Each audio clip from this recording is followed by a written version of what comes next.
Hello and welcome. I'm Steve Curtis and I'll be your instructor. Now before we dig in, I'd like to take a moment and talk about the format that this course will take.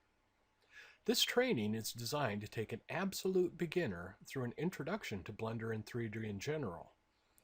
But don't let that fool you. If you work through to the end of the last section, you will have professional level skills. Now, I'd like to take a look at what the general layout of the videos will be. We'll start by introducing the video subject. We'll then progress to any needed lecture on that subject. I'll then demonstrate the tools and skills needed to cover that subject.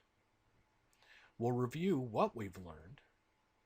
And then I'll provide a short quiz for you to test your knowledge.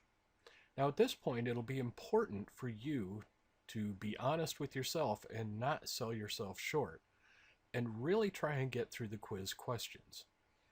If you can't get through all of them or don't feel that you've really got that skill locked down, then I hope that you'll go back and go through the video again. Now in many of the videos where it's appropriate, after the quiz I will also provide you with a challenge. The challenge will not have a step-by-step guide with it. I will simply tell you what I'm looking for, possibly show you some ideas, and then it's up to you to take the skills you've learned and apply that to get a result. Of course, it wouldn't really be great training if I didn't show you absolutely anything that you could do with the tools. So the larger course itself will consist of projects. Aside from the challenges that improve your skill set on individual items, we'll also advance to various larger projects that are meant to take those skills into real-life experience.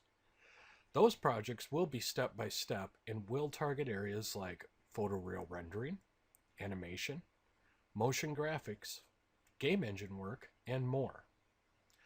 I'm very excited to take you on this journey, and I want to get right to it. So let's go.